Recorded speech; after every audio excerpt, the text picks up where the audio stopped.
হয়ে গেছে, বলো। হ্যালো।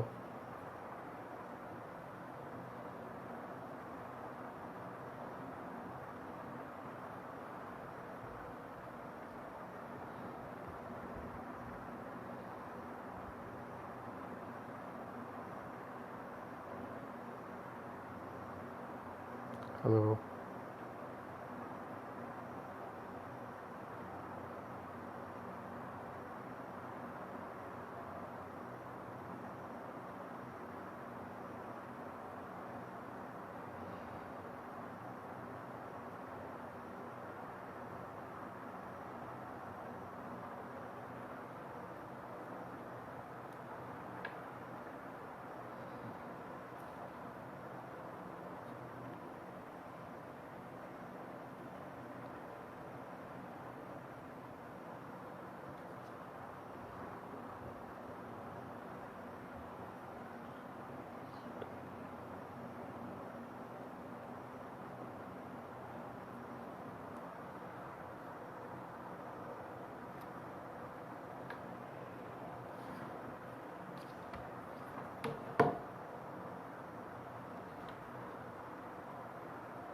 হ্যালো।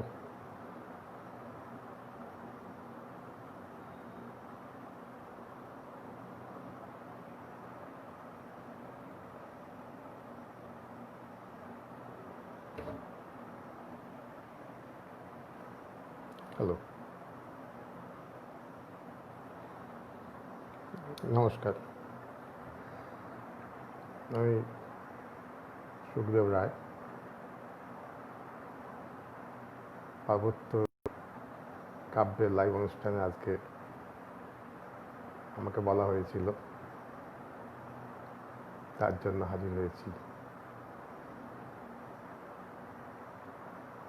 আসলে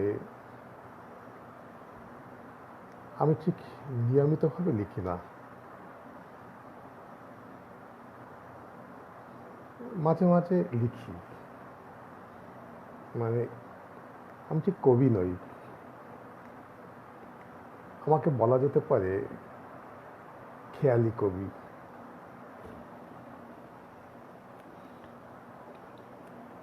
খেয়ালি কবি বলা যেতে পারে আমাকে। আমি পত্রলেখাকে ধন্যবাদ লাইভ অনুষ্ঠান দেখার জন্য। মনীষ কবির মহাশয়, আপনাকে শুভেচ্ছা। যখন ক্লাস 8-এ পড়ি, হঠাৎ বলা হলো যে কিছু লেখা দিতে হবে। কি লিখবো, কি দেব, মনে করতে করতে বাড়িতে এলাম, লিখেই ফেলি কিছু একটা। লিখে ফেললাম, স্কুল ম্যাগাজিনে দিলাম।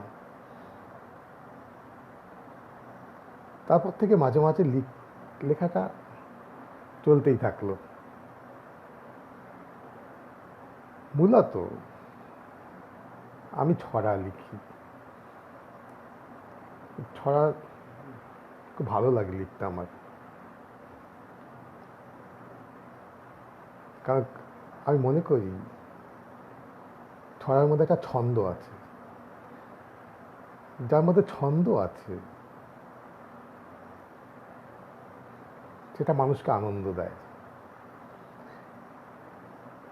মানুষ, আমার মনে হয় যে যে জিনিসটাই মানুষ করে না কেন, সেই করার মধ্যে যদি একটা আনন্দ খুঁজে না পায়, আমি যাই করি না কেন, আমি স্কুলে চাকরি করি, আমি যদি স্কুলকে ভালো না বাসি, আমি যদি পড়াতে ভালো না বাসি, তাহলে তার মধ্যে আমি যদি ভালো না বাসতে পারি, তাহলে সেটা আমি পারবো না। মানে তার মধ্যে আমি 100% যে আন্তরিকতা, সেটা আমি দিতে পারবো না। ফলে সেই জিনিসের কোনো মূল্য নেই মনে করি। তো অনেক কবিতা লিখেছি। আমার কবিতার সংখ্যা, যদি সংখ্যায় বলি, প্রায় 1100 মতো। তার বেশিরভাগই ছড়া, 900 950 ছড়া লিখেছি। পার্বত্য কাব্যে যে এই যে পার্বত্য কাব্যে যে গ্রুপ, এতে আসা আমার প্রিয় বন্ধু, বেস্ট ফ্রেন্ড বলা যেতে পারে পত্র লেখার জন্য।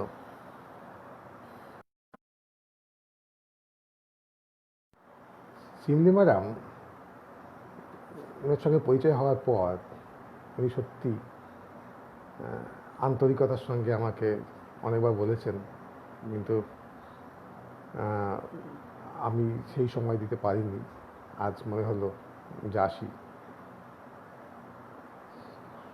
সুধাংশু শেখর বাবু, আপনাকে ধন্যবাদ। রেজাউল করিম, শুভেচ্ছা, ভালোবাসা। তো বলছিলাম যে আমি যখন শিমলি ম্যাডাম, ধন্যবাদ আপনাকে। তা আমি যখন ছড়া লিখি তার আগে থেকেই, মানে আমি স্বভাবগতভাবে আমি সবসময় কথা বলতে পারি ছড়ার মধ্যে। আমি যখন ছোটোবেলায় চিঠি লিখতাম, কেউ হয়তো চিঠি দিয়েছে, আমি ছড়াতেই লিখতাম, হয়তো ছড়ার মধ্যেই উত্তর দিতাম তাকে। হয়তো লিখছি, আগে তো পোস্ট কার্ডে লিখতাম, পোস্ট কার্ডে লিখছি যে ভালোবাসা দিয়ে তোমায় পত্র শুরু করি, আশা করি ভালো আছো সুস্থ দেহ ধরি, নিজেকে প্রকাশ করো মানব সমাজে, যশ ভাগ্য লাভ হবে এই বিশ্ব মাঝে। এইরকমভাবে, বা ত্রিপদী ছন্দ লিখতাম। কেউ হয়তো চিঠি দিয়েছে, তার চিঠি উত্তর দিচ্ছি, পেয়ে তব পত্র এই মাত্র উত্তর লিখছি ভাই, পত্রের উত্তর দিও সত্তর আবার যেন পত্র পাই। এইরকমভাবে আমি মিলিয়ে সারাক্ষণই কথা বলতে পারি, এখনও বলতে পারি। আজ আমি লাইভ অনুষ্ঠানে মিলিয়ে কথা বলতে পারি। অর্থাৎ ছন্দটা যেন আমার স্বভাবগতভাবেই আসে। নিলয় চৌধুরী, ধন্যবাদ আপনাকে। তিতিদীপ দেব, থ্যাংক ইউ। তো প্রথমে আমি একটা কবিতা আবৃত্তি করি। আমার অনেক কবিতা লিখেছি, তো সেই ছোটোবেলার একটা কবিতা দিয়ে শুরু করি। আমি যখন ক্লাস 8-9-এ পড়তাম, সেই সেই সময়ে মনে হতো এই ছড়া লেখার চলে যে আমার পাশের বাড়ি আমার এক বন্ধুর বাবা, তার 2 বোন ছিল আর কি, সারাক্ষণ এই গান বাজানো থাকতো, হইগুলো করতো, লিখতো। আমি যা লিখেছিলাম হঠাৎ করে সেই রকম একটা ছড়া, যে হারমোনিয়াম তবলা গিটার বাজিয়ে করে কান্না, বিরক্ত হয়ে বাবা বলেন থাক হয়েছে আন্না, সকালবেলা সারেগামা, দুপুরবেলা ঘুম, বিকেলে আবার তবলার তাল, তাক ধুমা ধুমধুম। বাবা বলেন মেয়েগুলি পড়াশোনা ছেড়ে সারাটা দিন চেঁচামেচি, রাত্রে কখনো পড়ে। মেয়েগুলিকে বলেন বাবা লেখাপড়া কর, দেখে শুনে বিয়ে দেবো সুন্দর সুন্দর বর। এইরকম আর কি। খুব ভালো লাগছে। হ্যাঁ, ম্যাডাম খুব ভালো, খুব ভালো লাগছে আপনি কমেন্ট করেছেন। পত্রলেখা তো আমার সবথেকে কাছের বন্ধু। আমি আগেই বলেছি যে ওই প্রেরণাতেই আমি পার্বত্য কাব্যে এসেছি। রব্বানী সরকার, ধন্যবাদ আপনাকে। রোকে আক্তার, নমস্কার, অভিনন্দন জানবেন। তো এইরকম ছড়া লিখতে লিখতে হয়তো তারপরে আমি আর এরকম অনেক আছে ছোটো ছোটো, হয়তো ধনী লোক গরিব লোক নিয়ে একটা কবিতা লিখলাম। দেখবেন একটা কবিতা লিখেছিলাম, আমার মনে পড়ে কবিতা বলতে ছড়াই, যে তোমরা সকলে পিকনিকে যাও আমরা রব ঘরে, ঘরের খাবার জোগাতেই মোদের মেরুদণ্ডটি নড়ে। তোমরা খাও পোলাও মাংস ডাইনিং টেবিল পাতি, আমরা খাই শাকসবজি খেজুর পাটিতে বসি। তোমাদের পিতা বড় মহাজন, বানায় বড় দালান, ভিন্ন দেশে জিনিসপত্র এক্সপোর্টে দেয় চালান। কিন্তু যদি দুপুর রাতে বিড়াল ঢোকে ঘরে, তোমাদের কারো ঘুম আসে কি, গা ছমছম করে। দারোয়ান ডাকো পিস্তল খোঁজো, খোঁজো বেতের লাঠি, আর আমরা তখন মনের সুখে ঘুমাই সারা রাতি। এইরকম আর কি। তো আমি মনে করি এখন অনেক আধুনিক কবি অনেকেই লিখছেন, কিন্তু দেখি তাদের মানে এখন ওই বেশিরভাগ যারা কবিতা লেখেন, কিছু মনে করবেন আমার যদিও ব্যক্তিগত মত, আমি অত বুঝি না আর কি। বুঝি না বলতে এই জন্যই যে সেই কবিতার মধ্যে এমন কিছু দুরূহ কিছু শব্দ দেয়া থাকে যে শব্দগুলি সত্যিকার বুঝতে গেলে ডিকশনারি নিয়ে বুঝতে হবে মাঝে মাঝে মনে হয়। আমার মনে হয় দেখবেন রবীন্দ্রনাথ থেকে শুরু করে যতজন কবি লিখেছেন আমাদের একটু আগে কবিদের মধ্যে, তারা কিন্তু প্রাঞ্জল ভাষায় মানুষের মধ্যে তাদের ভাবনাকে পৌঁছে দিয়েছেন। কিন্তু এখনকার কবিরা দেখি এমন, আমার এক বন্ধু বলে নাকি আমার স্কুলে যে কবিতাটা দিচ্ছেন বা প্রপোজ করছেন তার নিচে ঠিকানা দিতে হবে যে কবিতাটা বুঝতে হলে এই ঠিকানায় যোগাযোগ করুন। সত্যি বড় জটিল লাগে। আমি যদি কবিতার মধ্যে যদি ছন্দ না থাকে, কবিতার মধ্যে যদি ভাষাগুলি এক কঠিন ভাষা থাকে, তাহলে মানুষ বুঝবে কি করে? সেই কবিতার মধ্যে ঠিক প্রাণ থাকে বলে আমার মনে হয় না। এটা যদি আমার ব্যক্তিগত মত, আমি তো মানুষকে বোঝাতে চাই আমার ভাবনাগুলি। রবীন্দ্রনাথ যা লিখতেন, এমনকি আধুনিক কবি, আধুনিক যে প্রথম কবি জীবনানন্দ দাশ, রবীন্দ্রনাথ বলেছেন জীবনানন্দ দাশের কবিতার চিত্ররূপময়, অর্থাৎ কবিতার মধ্যেই না একটা টুকরো ছবি, একটা কবিতা পড়তে পড়তে যেন একটা ছবি মনের আয়নায় ভেসে ওঠে, যে ছবি সেই এই কবিতাটার জন্য এইরকম একটা গল্পের মতো। কিন্তু এখনকার কবিতা তো ছন্দ ছাড়া, যে একটা লাইন কোথার থেকে একটা সেই ভাবনাগুলি এলোমেলো মনে হয়। সুতরাং এই আধুনিক কবিতা থেকে আমার মনে হয় ছড়াগুলি বেশি ভালো। যদিও সম্পূর্ণ ব্যক্তিগত মত, যা আমি অনেকের কমেন্ট দেখতে পাচ্ছি আলোচনা করতে করতে, কিন্তু সবাইকে আমি ধন্যবাদ জানাতে পারছি না। সবাইকে শুভেচ্ছা, হার্দিক শুভেচ্ছা। সবাই নেবেন ভালোবাসা, প্রীতি, মনে থাকবে সবার স্মৃতি, মনের মাঝে এই অভিলাষ। যাই হোক, তো আর একটা কবিতা পড়ি আমি, যে আমি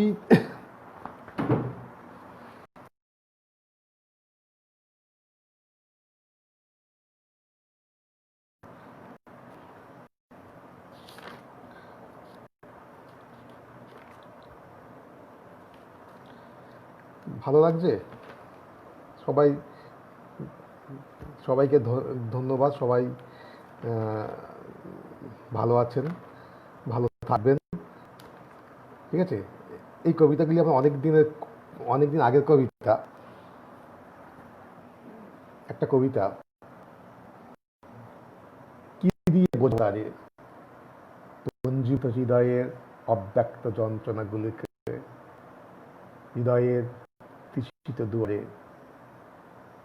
শুষ্ক মরুভূমির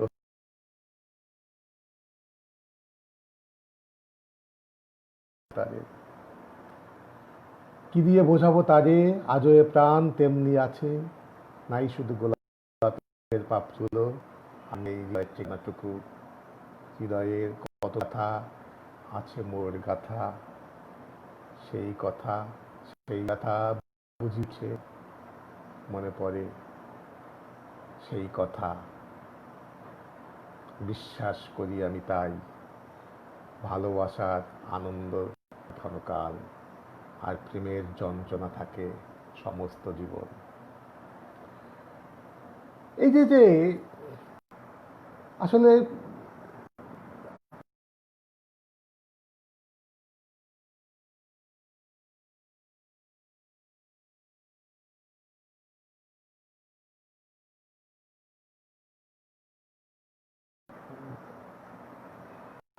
ঘোড়ার ডাক, ঘোড়ার ডাক কে চালু করেছিল? তো যে ছাত্র ও বইয়ে পড়েছে ঘোড়ার ডাক চালু করেছিল শেরশাহ, শেরশাহ ঘোড়ার ডাক চালু করেছিল। 1 নম্বরের কোশ্চেন, 1 নম্বরের উত্তর এটাও জানে, কিন্তু পরীক্ষায় এই কোশ্চেনটা 5 নম্বরে এসছে, ঘোড়ার ডাক কীভাবে চালু হয় লেখো। এবার ও তো জানতো না যে ঘোড়ার ডাক মানে ঘোড়ায় চড়ে যে ডাক, ডাক ব্যবস্থা, চিঠিপত্র আদান প্রদান।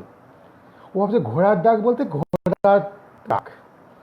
তো ও লিখেছে ঘোড়া আগে ডাকতে পারতো না, শেরশাহ তার রাজ্যের সমস্ত ঘোড়াকে এনে বন্দি করলেন একটা খাঁচার মধ্যে, তারপরে পালোয়ানকে চাবুক দিলেন, পালোয়ান ঘোড়াকে পেটাতে শুরু হলো, ঘোড়া ডাকতে আরম্ভ করলো, সেখান থেকে ঘোড়া ডাক চালু হলো। যে বোঝা একটা ব্যাপার, না বুঝতে পারি আমি। কবিতার মধ্যেও তাই, আমরা কবিতাগুলি লিখি, অনেকেই লিখি, তার থেকে আমার মনে হয় গদ্য লেখা অনেক ভালো। অর্থাৎ মানুষকে যদি আমার ভাবনাটা না জানাতে পারি, তাহলে সেই সৃষ্টির কোনো মূল্য নেই। মানুষ আমাকে মনে রাখবে যখন আমার সৃষ্টির মধ্যে তাকে তার নিজের ভাবনাকে খুঁজে পাবে। আজকে রবীন্দ্রনাথকে আমরা মনে রেখেছি, আর কারণ আমাদের সকাল থেকে সন্ধ্যে পর্যন্ত বা রাত আমরা ঘুমোতে যাওয়ার আগে পর্যন্ত আমরা যেসব কাজ করি, সুজান শৈকবাবু ধন্যবাদ আপনাকে আমার সঙ্গে সহমত হওয়ার জন্য। তো আমরা যেসব কাজ করি, রবীন্দ্রনাথকে আমরা সবসময় খুঁজে পাই। তো এই যে আমাদের ভাবনা, সেই ভাবনাগুলি যদি মানুষের মধ্যে ছড়িয়ে দিতে না পারি, তাহলে সেই ভাবনাগুলি একঘেয়েমি হবে।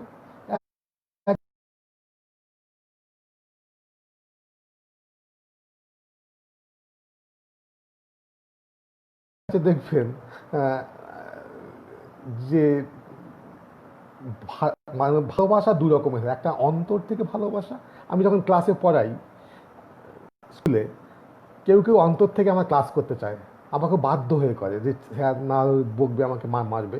তাহলে শ্রদ্ধা ভালোবাসাটা অন্তর থেকে মানুষের আসে। আর একটা আছে ভয়, পাদা, তাকে ভালোবাসতে না, তাকে যদি বলি না, তাকে আমি বিরোধী রাখলে সে আমাকে মেরে দেবে বা সে আমার কোনো ক্ষতি করে দেবে। তাকে আমি খুব সামনে দেখা হলো, কি দাদা কেমন আছেন, হেসে হেসে এমন কথা বললাম, কিন্তু সে যখন চলে যাবে আমি তাকে মনে মনে গালাগালিও দিয়ে দেবেন। একটা আবার অন্তর থেকে, কারণ মানুষ তার আচার আচরণ, তার ব্যবহার আমার এত ভালো লাগে, তখন মনে হয় তাকে অন্তর থেকে শ্রদ্ধা করি।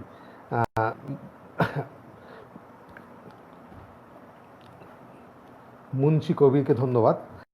আমি একটা অন্য কবিতা পড়ি।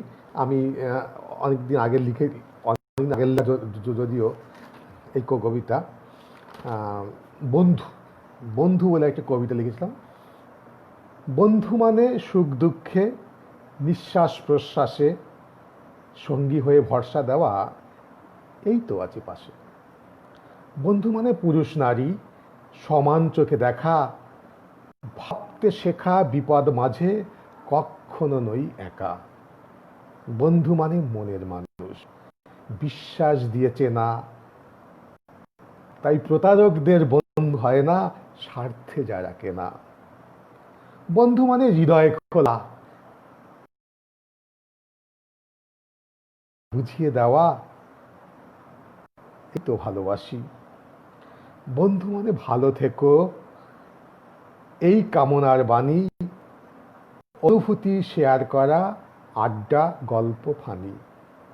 বন্ধু মানে কাছের মানুষ, সব কথা যায় বলা, পরস্পরকে ভালোবেসে জীবন পচা।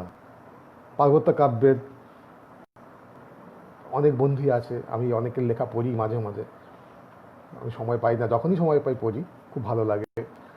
আর পত্রলেখা তো আমার খুব কাছের বন্ধু, সিনেমারাম এত ভালো লেখেন, আমি সময় পাই না, ওনার লেখা আমার খুব ভালো লাগে।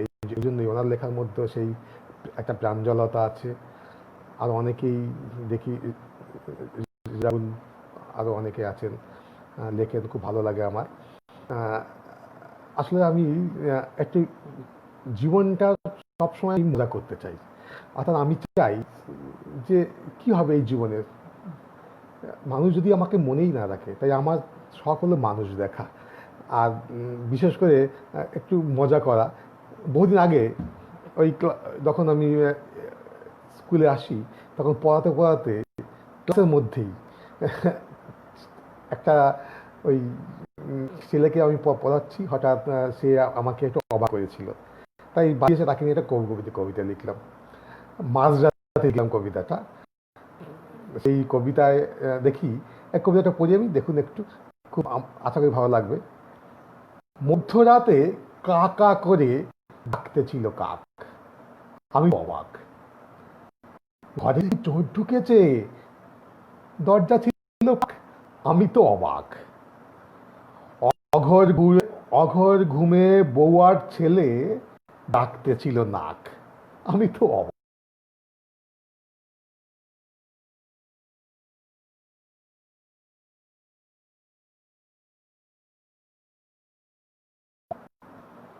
চোরের চুলের মুঠি ধরতেই বেরিয়ে এলো টাক, আমি তো অবাক।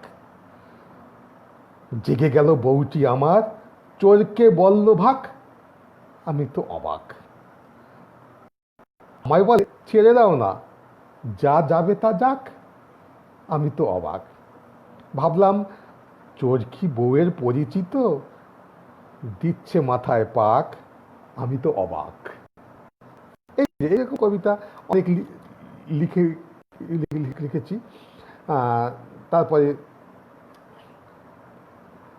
একটা প্রশ্ন, পৃথিবীর চলমান জীবন স্রোতে জীবজগৎ কচুরি পানার মতো ভাসতে ভাসতে পৃথিবীতে আসে, সংসারের মোহবন্ধনে বাধা পড়ে, আবার স্রোতের টানে একদিন ফিরে যেতে হয় এই পৃথিবী ছেড়ে।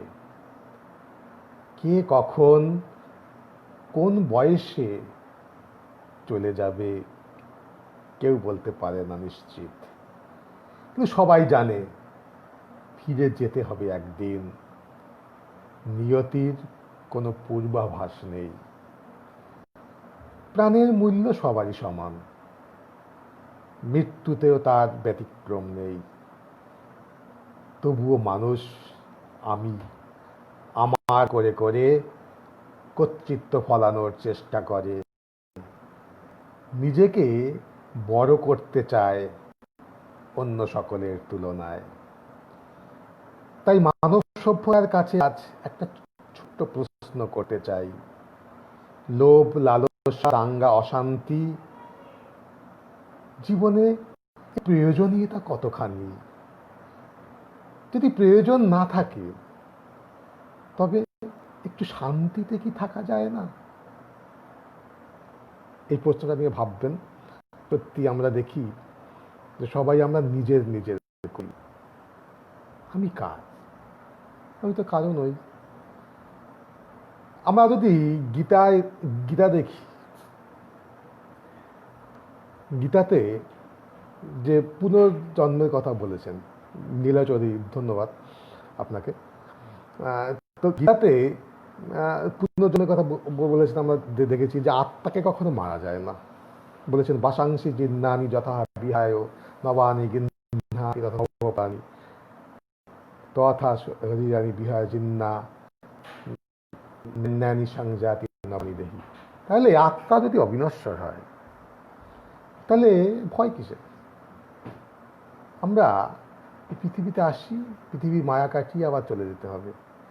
যে কদিন থাকি সবার সঙ্গে একটু মিলে থাকে না?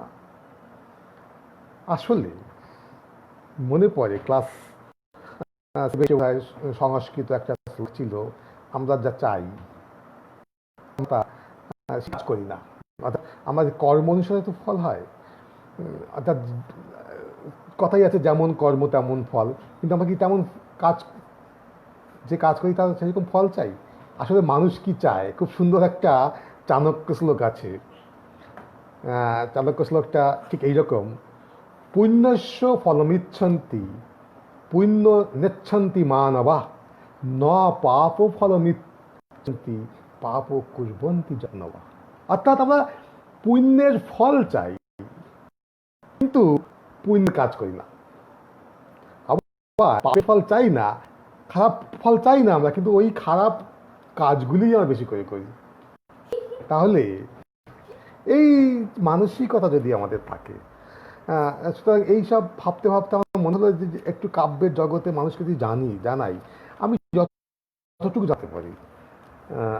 আসলে আমি চাই যে প্রত্যেক মানুষের একটা নিজস্ব আইডেন্টিটি হোক, আমার আলোটা ক্ষুদ্র হোক, জোনাকির মতো হোক, কিন্তু সেই আলোটা যেন আমার নিজের আলো হয়। আমি অন্যের আলোকিতে আলোকিত কেন হব? আমি অমুকের ছেলে, আমি অমুকের দাদু, বা ওই পাড়ায় ওর বাড়ির পাশে থাকি, এইরকম কেন পরিচিতি হবে? আমি চাই যে আমি সুখদেব, আমাকে সুখদেব বলেই সবাই জানুক। সেই জন্যই আমার এই কবিতা, বা এই লেখা জগতে আমার আশা, এবং এই লেখালেখি একটু আমি ছোটোবেলা থেকে যখন আমি আগেই বলেছি করি, তারপরে আমি কিন্তু এই লেখা আমি কিন্তু ছাপাই না, কারণ নাম কিনতে চাই না, এগুলি পাণ্ডুলিপি আকারেই থাক যুগের পর যুগ। যদি কখনো কারো মনে হয়, কোনো সহৃদয় ব্যক্তি বা আমার পরের প্রজন্ম, আমার ছেলে যদি মনে হয় যে বাবার লেখাটা ছাপিয়ে দিই, আমি নাম চাই না, নাম চাওয়ার, আমি চাই যে মানুষের মধ্যে চেতনা সৃষ্টি করতে। ভেজাল নিয়ে একটা কবি লেখেন, ভেজাল, দূষণ ভরা পৃথিবীতে ভেজাল সকল দ্রব্য, ভুয়ো ডাক্তার, ভুয়ো ডিগ্রি, ভেজাল কবি কাব্য, জীবনদায়ী ওষুধ ভেজাল, আসল নকল বোঝা দায়, দুর্নীতি আর ভেজাল রাজে স্বপ্নগুলো মুখ লুকায়। ভেজাল এমন বাড়াবাড়ি, আসল চেনা নয় সোজা, এ যেন সেই প্রবাদ বচন, খড়ের গাদায় সূচ খোঁজা। ভেজাল খেয়ে মানুষ ভেজাল, হিংসুটে আর স্বার্থপর, আমি আমার করে করেই অশান্তি তার জীবনভর। বই না পড়ে সময় কাটায় হোয়াটসঅ্যাপ আর ফেসবুকে, সেখানে ভেজাল বন্ধু অল্প দিনেই যায় চুকে। ভেজাল ধরতে আছেন যারা, তারাও চান ভেজাল থাক, নিজের স্বার্থ পূরণ হলেই দুনিয়াটা চুলো হয়ে যাক। আমরা তো এটাই চাই যে নিজের স্বার্থটা পূরণ হলেই হলো, আমরা অন্যের স্বার্থ আর খুঁজতে যাই না। আমার অনেক দিন মনে হয়েছে যে আমরা সত্যি, আমরা কি নিজেদের পাল্টাতে পেরেছি? আপডেটেড, এই কথাটা আমরা ব্যবহার করি, সব কিছু এখন আপডেটেড হতে পেরেছি না কিছু আমরা দেখি। অর্থাৎ আমার মনে হয়, আচ্ছা শায়লা খান, ধন্যবাদ আপনাকে। লেখালেখি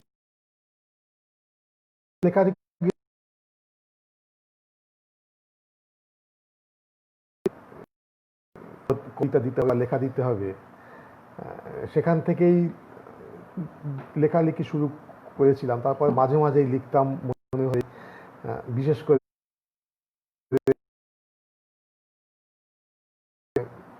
মানুষকে আমার কথা জানাই, মানুষের মধ্যে আমি চাই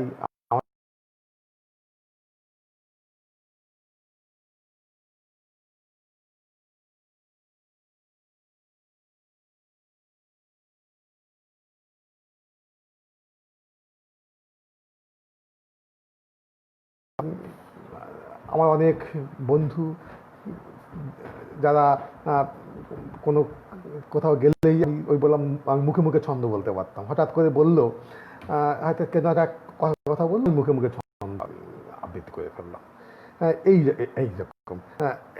সুতরাং এইভাবেই লেখালেখি জগতে আসা। আর আমি তো ওই বলেছি আমি খেয়ালি কবি, খেয়ালি লেখক, ওই খেয়াল বসে লিখি আর লিখতে লিখতেই শিখি। সুতরাং এই লেখালেখি জগতে সেইভাবেই আসা আমার, নিজের ভালো লাগা থেকেই আমি লিখি, কারোর জন্যে লিখি না, আমি শুধু কাউকে ভেবেও লিখি না, আমি শুধু চাই যে মানুষ যদি এই এখন ফেসবুক বা ইত্যাদি সোশ্যাল মিডিয়া আসার পরে ভাবছি যে এই লেখা যদি কেউ পড়ে তার নিজেকে বদলাতে পারে, তার মনে হয় যে সত্যি এর বদলানোর দরকার আছে, সেই জন্যই আমি লিখি। কিন্তু যেমন একটা কবিতা লিখেছিলাম, ওই একটুকে বলছিলাম আপডেটেড, আগে বলতাম অগ্রগতি, যুগের সঙ্গে সঙ্গত পরিবর্তন। তারপর যখন মোবাইল এলো, এখন বলতে হচ্ছে আপডেটেড।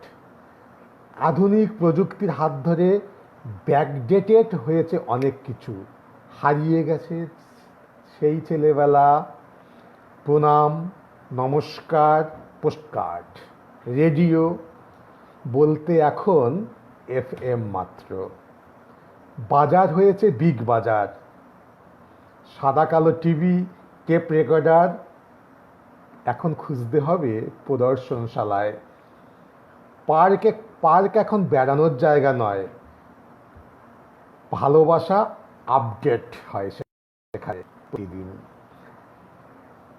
তবুও কিছু বিষয় চিরন্তন থেকে যায়, যেমন মায়ের অকৃত্রিম ভালোবাসা, রথের মেলা, চড়ক, দুর্গাপূজা, বিজয়া, দীপাবলির শুভেচ্ছা অভিনন্দন। বিভিন্ন উৎসব পার্বণে ফুটে ওঠে সংস্কৃতি মনস্ক বাঙালির আবেগ। এই উন্মাদনা চিরন্তন এবং শাশ্বত, যা আবহমান কাল ধরে আপডেটেড। এই আবহমান কথাটা বলতে বলতে মনে হলো যে আবহমান কাল ধরে পৃথিবীতে এই ক্ষণস্থায়ী জীবনের পরিক্রমা, কেউ চিরকাল বাঁচবে না জেনেও কত স্বার্থের সংঘাত, হানাহানি, দেশ জাতি ধর্মের ভেদাভেদ, ক্ষমতার লোভ, প্রভুত্ব আর নিজের শ্রেষ্ঠত্ব প্রমাণে মরিয়া। মানুষ কত নির্বোধ, তাই না? শৈশবের নিষ্পাপ সরলতা কর্পূরের মতো উবে গেছে। যৌবনের মাত্রা ছাড়া স্বেচ্ছাচার দেয় নিশ্চিত জীবন পতনের সংকেত। রঙিন জীবনের মায়াবী স্বপ্ন যেন পাশের ঘর, রূপকথার রাত। তাই নিজের সামর্থ্যে বাঁচাই শ্রেয়, নিজের পায়ে হাঁটতে শেখাই শ্রেয়। মরীচিকার পিছনে ছুটে লাভ কি? পত্রলেখা। ধন্যবাদ, সুন্দর উপস্থাপন। প্রথম এসছি তো বুঝতে পারি না আসলে। তুই তো অনেক ভালোই অনেক অনুষ্ঠান করেছিস, আমি তো নতুন এই প্রথম এসছি, বুঝতে পারলাম না, নিজের মতো চালিয়ে যাচ্ছি, জানি না কেমন হচ্ছে। তো যা বলছিলাম, পৃথিবী কিন্তু সবকিছুই ক্ষণস্থায়ী আমি বলছিলাম, কিন্তু একটা জিনিসই স্থায়ী। সেটা কি? সৃষ্টি বলেছিলাম। সব কিছুই ধ্বংস হয়, সৃষ্টিকে কেউ কিন্তু ধ্বংস করা যায় না। আপনি যা সৃষ্টি করবেন, আপনি যা সৃষ্টি করেন, আপনি পৃথিবীতে থাকবেন না, আমি যা সৃষ্টি করব আমি থাকবো না, কিন্তু আমাদের যে সৃষ্টি সেটা বহুদিন ধরে পৃথিবীতে থাকবে। আর মানুষ এই সৃষ্টির জন্যই কিন্তু আমাদের মনে রাখবে। কিন্তু ওই যে বলছিলাম, আমরা যা তৈরি করি, আমরা যা লিখি, আমরা যা এই যে কাব্য কবিতা যা কিছুই লিখি না কেন, সেগুলি যদি মানুষের ভালো লাগে তবেই কিন্তু মানুষ পড়বে। তার মধ্যে যদি ছন্দ থাকে, আগেই বলা হতো, কাব্য জিজ্ঞাসা বলে একটি গ্রন্থ আছে, সেখানে বলেছেন যিনি লেখক, যে তার আগে তো কাব্যে ছন্দ অলঙ্কার ইত্যাদি থাকতো, এখন আর কোথায় ছন্দ কোথায় অলঙ্কার। আসলে মানুষ ছন্দ অলঙ্কার না জেনেই অনেকে লিখে তার মনের ভাব। আপত্তি কিছু নেই, ক্ষতি কিছু নেই, আসলে মানুষকে বোঝাতে পারলেই হলো। আবার অনেকে আছে একটু দুরূহ শব্দ, যে বলেছিলাম এত কঠিন শব্দ ব্যবহার করি আমরা অন্য বুঝতেই পারি, সে যদি না বুঝতে পারে, তার মনে যদি আমার যে কথাটা তার মনে যদি তরঙ্গ দোলা না দেয়, তাহলে সে সেটা পড়বে কেন? দেখবেন একটা খুব সুন্দর একটা কথা আছে, যে আমরা এই যে যা কিছু লিখি, যা কিছু আমরা করি না কেন, সেটা কিন্তু অন্যের মনে যদি ভালো লাগে তবেই কিন্তু সে অ্যাকসেপ্ট করবে, নইলে কিন্তু সে অ্যাকসেপ্ট করবে না আপনাকে। সুতরাং আমি শুধু রিকোয়েস্ট করব যে আপনারা আমরা যারা লিখি, আমরা আসুন সবাই একটু সহজ সরল ভাষায়, লালন ফকির লিখেছেন প্রাঞ্জল ভাষায়, রবীন্দ্রনাথ লিখেছেন, আধুনিক যত কবি, অনেক কবি লিখেছেন, আবার অনেকে কঠিন ভাষাও দিয়েছেন, কিন্তু যারা সহজ প্রাঞ্জল ভাষায় লিখেছেন তারাই কিন্তু টিকে গেছেন যুগ যুগান্তর ধরে। কঠিন হয়ে গেছে কিন্তু এত কঠিন বুঝতে পারি না ঠিক, ওইগুলি ঠিক কি হবে। একটু সহজ করে লেখাই ভালো। আর আর কথা বলি, অনেকে সবকিছুই তো অনুকরণ, পৃথিবী সবকিছু অনুকরণ, আমরা একটু অনুকরণ করি। অনেকেই বলেন লেখা হুবাহু নকল, এই কথাটা নকল মানেই হুবাহু, কিন্তু নকল অনেকে আছেন যে সুর নেন, তাল নেন, অন্যের লেখার ছন্দটা নিলেন বা লেখার যে ধারণাটা নিলেন, কিন্তু তার নিজের মতো করে প্রদান করলেন, ঘটনাটা নিলেন,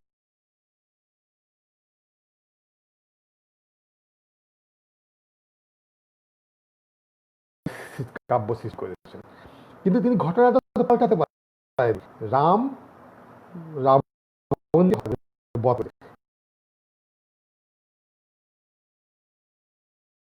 করেছে, কাহিনীকে নিয়েছেন, এখন হলে বলতো না চুরি, চুরি নয়। রবীন্দ্রনাথ প্রচুর নিয়েছেন, লালন ফকিরের প্রচুর। আমরা আমার কলেজ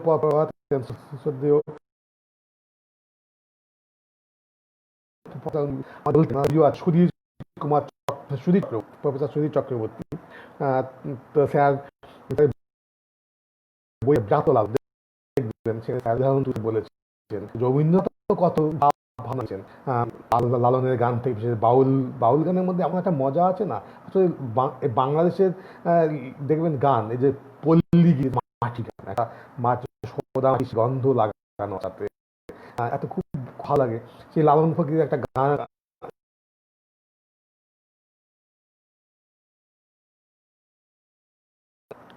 আমি কোথায় পাবো তারে, আমার মনে হয় মানুষ, অনেকে গানটা জানেন রবীন্দ্রনাথ, কিন্তু এই সুরটা, এই সুর নিয়ে, এই ভাবনাটা নিয়ে এমন একটা লিখলেন, এমন কিছু লিখলেন, এটা আজকে বাংলাদেশের জাতীয় সঙ্গীত। সুরটা আমি ধরে দিই, দেখবেন আমি কোথায় পাবো তারে, আমার মনের মানুষ যে রে।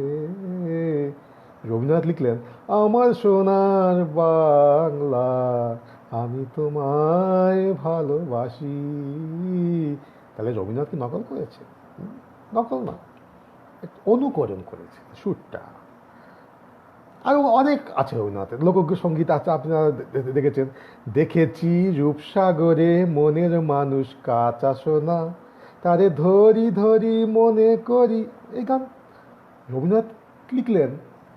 ভেঙে মোর ঘরের চাবি নিয়ে যাবি কে আমারে, ও বন্ধু আমার, না পেরে, একই গান। অর্থাৎ এটা কিন্তু অনুকরণ, এটা কিন্তু নকল নয় আমি মনে করি। অনেকে বলে নকল, আমার কবিতা দেখে দেখে নকল করে, টুকলিটা সেটা যেটা হুবাহু নকল হয়। নকল, আমরা সেই মাছি মারা কেরানির গল্প নিশ্চয় শুনেছেন। কথাটা কেন এলো জানেন? মাছি মারা কেরানির গল্পটা অনেকেই জানেন, যারা জানেন না তাদের আবার বলি যে তখন তো মানুষ তো ছাপাখানা আসেনি, তখন মানুষ দেখে দেখে দিত, নকল নবিশ বলা হতো। অর্থাৎ যা হুবাহু বই দেখে দেখে একটা বইয়ের, অর্থাৎ পুঁথিগুলি কপি করা।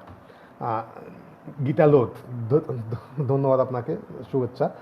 তো দেখে দেখে কপি করতেন, তো কপি করতে করতে দেখেন একটা বইয়ের মধ্যে একটা মাছি মরে আছে, আটকে আছে, কোনো কারণে হয়তো বইয়ের মধ্যে ছিল, ওটা বইটা বন্ধ করতে গিয়ে আটকে গেছিলো। উনি সেই নকল নবী ছুটলেন মাছি মারতে, কোথায় পাবেন, যে জ্যান্ত মাছি মেরে ওই বইয়ের ঠিক ওই জায়গাটা আটকে দিলেন। হুবহু নকল করতে হবে তো, এগুলি হচ্ছে নকল।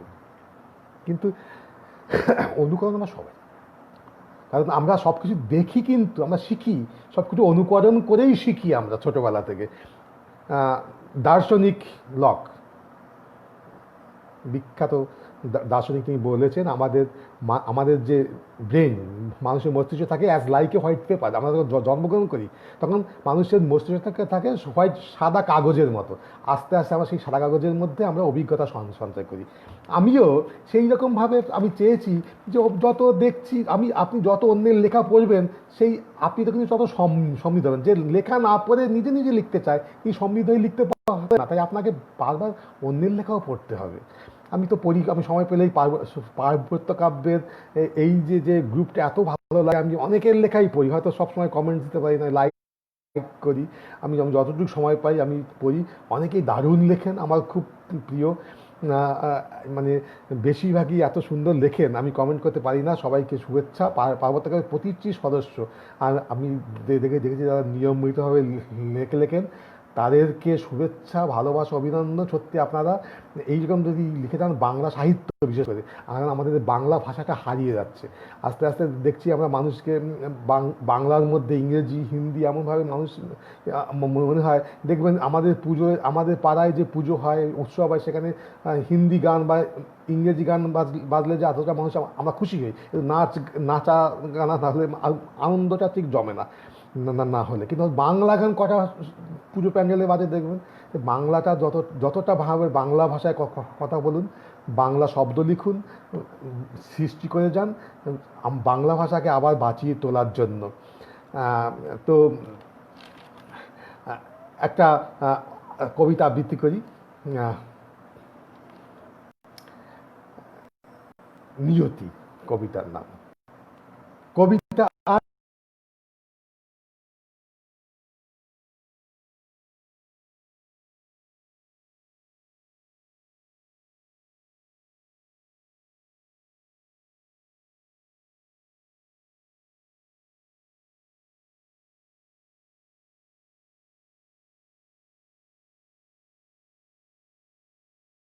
কবি আজ প্রাণ পায় না, হারিয়ে গেছে মনে পড়ে তোমার সাথে মিষ্টি মধুর দ্বন্দ্ব। প্রেম, হালকা আদর খেলা, চোখ রাঙিয়ে মিথ্যে শাসন ফুরিয়ে যেত বেলা। স্বাধীনতা অনিশ্চিত আজ, দুজনের ভবিষ্যৎ। আমার কষ্ট হবে তোমায় হারা হয়ে, অচিন দেশে চলে যাব বুকের ব্যথা নিয়ে। তুমি যদি সুখে থাকো, দুঃখ কিসের ছলে, আমি না হয় হারিয়ে গেলাম ব্রাত্যজনের দলে। কবিতা লিখেছিলাম আমার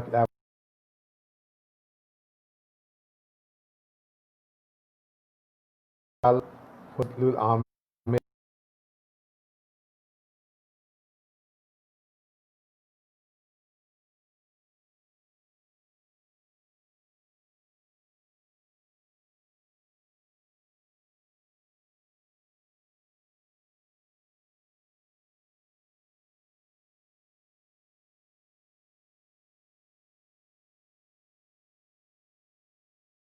তুমি সুন্দর নারী, লাবণ্যময় চেহারা আর আকর্ষণীয় দৃষ্টি, সব মিলিয়ে বন্ধু তুমি অন্য এক সৃষ্টি। শুধুমাত্র সৌন্দর্য নয়, মনটাও যে ভালো, সৃজনশীল প্রতিভা নিয়ে নিজেই নিজের আলো। সারা জীবন এমনি থেকো ওগো চন্দ্রমুখী, পরিবারকে সময় দিও, দেখবে কত সুখী। আপনজনকে হারিও না খ্যাতির অহংকারে, হাজার বছর বেঁচে থাকো সৃষ্টির সম্ভারে। অর্থাৎ সৃষ্টির সম্ভারের মধ্যেই মানুষ বেঁচে থাকবে, এটাই তো জীবন। হ্যাঁ, একটা গানের মতো একটা কবিতা লিখেছিলাম আর কি। আমি মাঝে মাঝে গান লিখি স্কুলে গিয়ে, মাঝে মাঝে নিজের খেয়ালে গান লিখি। যেমন একটা আমি গানের এক দুই কলি বলছি। এই চুপ, দেয়ালেরও কান আছে, এই চুপ, দেয়ালেরও কান আছে, এই দেয়ালেরও কান আছে। এই নিয়ে একটা কবিতা লিখেছিলাম, একটু কবিতাটা শুনুন। ক্ষমতা আর প্রভাবশালীর দাপটে সামাজিক ব্যবস্থার নাবিশ্বাস। সত্যি দেখবেন এখন মানুষের ক্ষমতা আর যারা প্রভাবশালী, সমাজের সাধারণ মানুষের অবস্থা দেখবেন নাবিশ্বাস ঠিক আছে। তাই লিখেছিলাম কবিতা, দেওয়ালেরও কান আছে। ক্ষমতা আর প্রভাবশালীর দাপটে সামাজিক ব্যবস্থার নাবিশ্বাস, সাধারণ মানুষের করুণ দশা, দুর্বলের প্রতিবাদের অধিকার নেই, অব্যক্ত যন্ত্রণায় ছটফটানি, তবুও মুখে কুলুপ আটে মানুষ। কিন্তু একটা কথা মনে রাখবেন, দেওয়ালেরও কান আছে। শিখর ছুঁয়েছে সামাজিক অবক্ষয়, সর্বত্র দুর্বৃত্তের বিষাক্ত নিঃশ্বাস। বিপন্ন মানুষ শান্তির প্রত্যাশী, কিন্তু তাদের সরস্বতী বাকহীন। বিবরে লুকায়ে জীবন বাঁচায় তারা, মুখ খুললেই জীবন বাজি, কারণ দেওয়ালেরও কান আছে। তবুও জীবন কোথাও সবুজ, তাই তো মিডিয়ায় ঝড় ওঠে, জনকলরব ছড়ায় চারিদিকে, প্রস্তুতি শুরু হয় পরিবর্তনের, অপেক্ষা মাত্র একটা সুযোগের। তবুও সবাই আশ্চর্য নীরব, দেওয়ালেরও কান আছে। অর্থাৎ আমরা যা কিছু ফোন দিকে করি না কেন, দেওয়ালের কান, সত্যি দেওয়ালের কান আছে। দেখবেন কোনো কিছু কিন্তু গোপন থাকে না। গোপন কথাটি রবে না, গোপনে গোপন থাকে না। গোপনের যতই আপনি চেষ্টা করেন, গোপন কথাটি আর গোপন থাকে কোথায়? গোপন থাকে না। মানুষ ঠিক একদিন না একদিন প্রকাশ পাবে। মানুষ কোনো দুর্বল মুহূর্তে বা অন্য কোনো মুহূর্তে মানুষ কিন্তু বলেই ফেলে। আমরা খুব মিস করি আমাদের ছোটবেলা, আমাদের এই যখন এই বলছে বা এই সোশ্যাল মিডিয়ায় আমরা ছোটোবেলাকে খুব মিস করি। সেই ছোটোবেলাকে মিস করা নিয়ে আমি একটা কবিতা লিখেছিলাম, দুই শৈশব। অর্থাৎ সেই সময় আমরা শৈশবে কেমন ছিলাম, এখন যারা শৈশব যাদের, তারা কেমনভাবে বড় হচ্ছে। হারিয়ে গেছে শৈশবকাল, মজার সেসব খেলা, লুকোচুরি, তুলিয়ে গ্রামের চক মেলা, গ্রীষ্মকালে পুকুরে ঝাঁপ, বনভোজনের চুরি, ঘুম পাড়ানি মাসি পিসি, গল্প বলা বুড়ি, সব হারিয়ে গেছে। আমাদের জীবনে এখন আর নেই। ঠাকুমা আর ঠাকুর দাদুর আদর স্নেহের ডাক, ডাঙ্গুলিতে রক্ত ঝরা লুডো চিচিং ফাঁক, সেসব এখন গল্প কথা, শৈশব নেই আর। শৃঙ্খলাবোধ, সদাচারণ, সম্মান, নমস্কার, এগুলি কিছু নেই, এখন সব হারিয়ে গেছে। এখন শৈশব তাহলে এখন শৈশবটা দেখুন কেমন। বর্তমানের শৈশব কাটে মন্টেশ্বরী স্কুলে, টিভি, মোবাইল, কম্পিউটার, ল্যাপটপে গেম খেলে। শরীরচর্চার সময় কোথায়? আগে আমরা বিকেল হলেই মাঠে যেতাম, শরীরচর্চা করতাম, স্কুল থেকে ফিরেই মাঠে। এখন শরীরচর্চা নেই মানুষ, এখন স্কুল থেকে ফিরেই আরে মানুষ এত ব্যস্ত, তার আঁকা লেখা, তার শৈশবকালটাই যেন একটা বোঝা। তাই বলছে শরীরচর্চার সময় কোথায়, টিউশনি আর পড়া,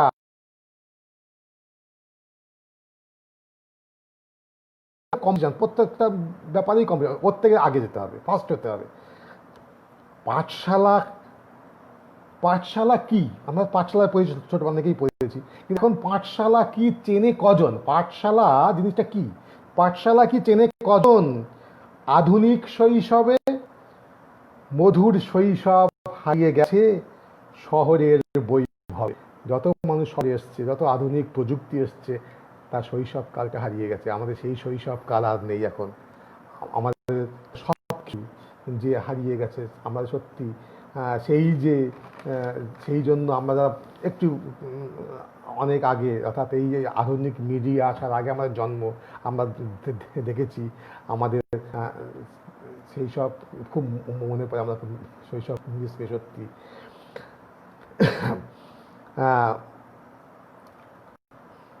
একটা কথা মনে পড়ে গেল, একটা প্রবাদ, চিনির বলদ। বাগধারায় পড়েছি, চিনির বলদ। আমরা অর্থটাও জানি, ভারবাহী পশু। কিন্তু জীবনের ক্ষেত্রে এর সত্যতা যাচাই করে দেখেছি কি কখনো?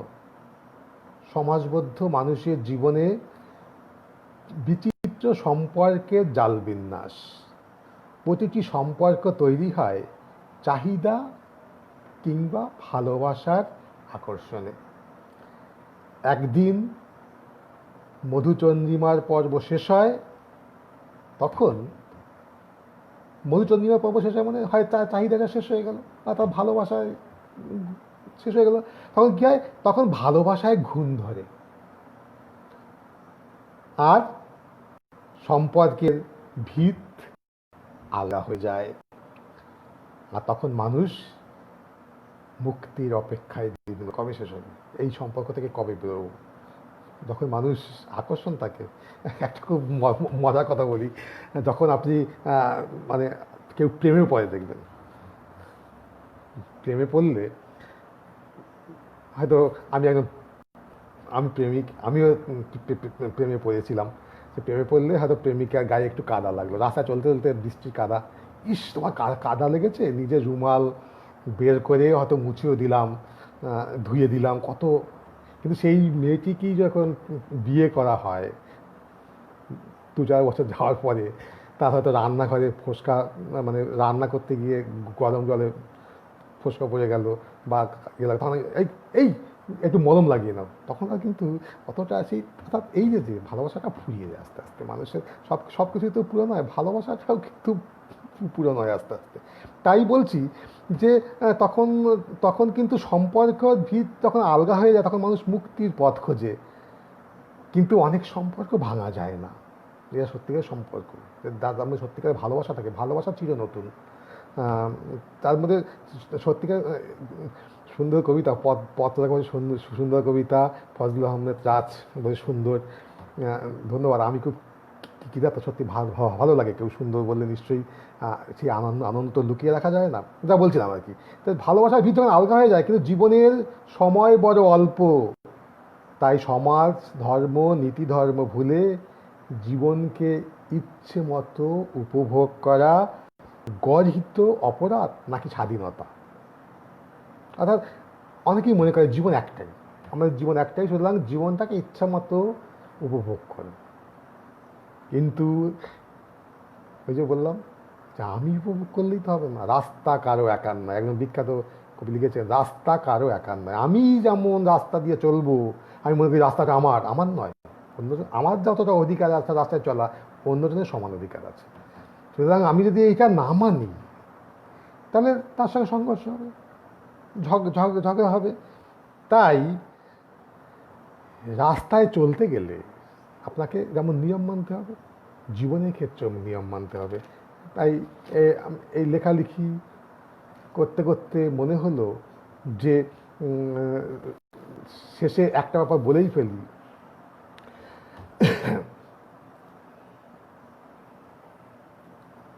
হ্যাঁ, থ্যাংক ইউ, যেটা কদিন বলছেন। হ্যাঁ, ধন্যবাদ।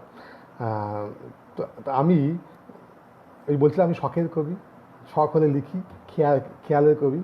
আমার নিজেরই একটা কবিতা আছে শখের কবি বলে, অল্প স্বল্প লিখি বলে তোমরা বলো কবি, শখের কবি বলতে পারো, লেখা আমার হবি, শখ, লেখা আমার হবি।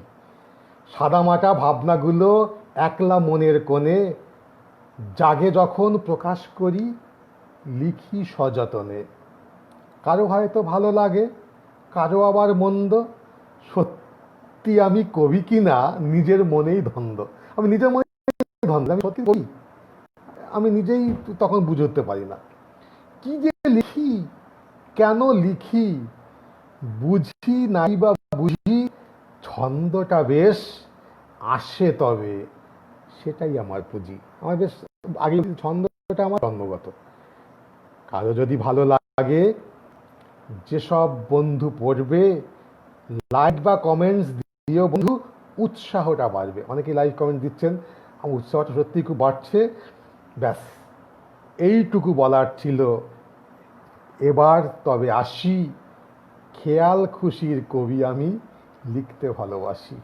খেয়াল খুশির কবি, তো লিখতে ভালোবাসি। আমার যারা উৎসাহ দিয়েছেন, বিশেষ করে শিলি ম্যাডাম, শিবলি চৌধুরী, পত্রলেখা আমার খুব কাছের বন্ধু, আগেই বলেছি। আরও মানে ওর প্রতি ওর অনুপ্রেরণায় আমি অনেক লিখেছি, আজও লিখি। খুব শিবলি ম্যাডাম আমাকে এই শ্যুটটা করে দিয়েছেন, তার জন্য আমি খুব কৃতজ্ঞ তার কাছে।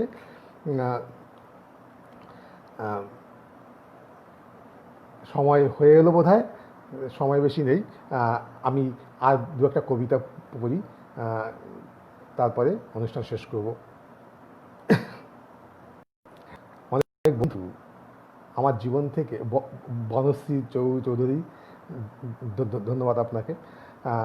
তো যা বলছিলাম যে অনেক বন্ধু আমার জীবন থেকে সরে গেছে, অনেক হারিয়ে গেছে বন্ধু। আজকে রাতে অনেকে হয়তো আমার প্রতি অভিমান করে চলে গেছে, রাতের নিয়ে গেছিলাম একটু, খুব অনেকের প্রতি রাগ হয় আমার। তো তাই সবাই ভালো থাকুক, এটাই চাই। আর যখন রাগ হয় তখন একটা কথা বলি যে দুষ্টু গরুর থেকে শূন্য গল ভালো। এক বন্ধু প্রতি খুব রেগে গেছিলাম, তো সেটা নিয়ে একটা কবিতা লিখেছিলাম। বন্ধু তুমি হঠাৎ কেন সরে গেছো দূরে, আগের মতো দাও না সারা অনুরাগের সুরে। হঠাৎ করে সরে গেছে। লেখার মধ্যে দেখেছি যার আবেগ ঘন প্রাণ, কি কারণে হঠাৎ তাহার এমন অভিমান, আত্মপক্ষ সমর্থনের সুযোগ পেলাম কই, এ যেন সেই গাছে তুলে সরিয়ে নেওয়া মই। আমার দ্বারা হয়নি বুঝি স্বার্থ পূরণ, তাই দূরে গিয়ে বুঝিয়ে দিলে বন্ধুত্ব আর নেই। অর্থাৎ বন্ধু করেছিল একজন, এবং আমার আমার সঙ্গে স্বার্থ পূরণ হয়নি তার, তাই সে দূরে সরে গেছে। তাই আমিও চাই না বন্ধু এমন, মন ভরা যার, মন ভরা যার কালো, মানে তার মনে শুধু কালো, তার মনে শুধু খারাপ। দুষ্টু গরুর থেকে জানি শূন্য গোয়াল ভালো। শেষ কবিতা, অনুষ্ঠানের শেষ আজকে। আমি কয়েকদিন আগেই এই কবিতাটা লিখেছি, কয়েক মিনিট। কবিতার নাম কয়েক মিনিট। কয়েক মিনিট সময় দেবে শুধুই আমার জন্য, সত্যি যদি এমন হতো বন্ধু হতাম ধন্য। কেউ তো ভাবে আমার কথা, এতেই বড় সুখ, একটুখানি প্রশ্রয় পেলে গর্বে ভরে বুক। শিমলি ম্যাডাম, আপনার নেট সমস্যা করছে দেখতে পাচ্ছি, কোনো অসুবিধা নেই। সত্যি সময়ও শেষ। এই কবিতাটা আবৃত্তি করেই, এই কবিতাটা পাঠ করেই আমি অনুষ্ঠান থেকে বিদায় নেব। যা বলছিলাম, কয়েক মিনিট সময় দেবে শুধুই আমার জন্য, সত্যি যদি এমন হতো বন্ধু হতাম ধন্য। কেউ তো ভাবে আমার কথা, এতেই বড় সুখ, একটুখানি প্রশ্রয় পেলে গর্বে ভরে বুক। কয়েক মিনিট সময় দেবে, জীবন কথা তোমার কথা বলো, কেমন লাগে বন্ধু আমার আমায় দিতে আবেগ বসে করেছি কি সীমা রেখা ভঙ্গ। কয়েক মিনিট সময় দেবে পড়তে আমার লেখা, পাশে থাকার অনুভূতি নাই বা হলো দেখা। মৃত্যু যখন করা নাচবে চলে যেতেই হবে, সৃষ্টি ভরা স্মৃতি ভরা সৃষ্টিগুলো অমর হয়ে রবে। যারা সঙ্গ দিলেন, সত্যি সঙ্গ দিয়েছেন যারা, তাদের প্রত্যেককে আমার শুভকামনা, শুভেচ্ছা। আমাকে সঙ্গ দেওয়ার জন্য আপনাদের মূল্যবান সময় 1 ঘন্টা কেড়ে নিয়েছি। ভালো লাগলো। যদি আবার কোনোদিন সুযোগ পাই আবার আবৃত্তি করে শোনাবো। আমি কিন্তু সবার লেখা পড়ি, যারা লেখা পার্বত্য কাব্যের অনেকের লেখাই আমি পড়ি, খুব ভালো লাগে আপনার লেখা।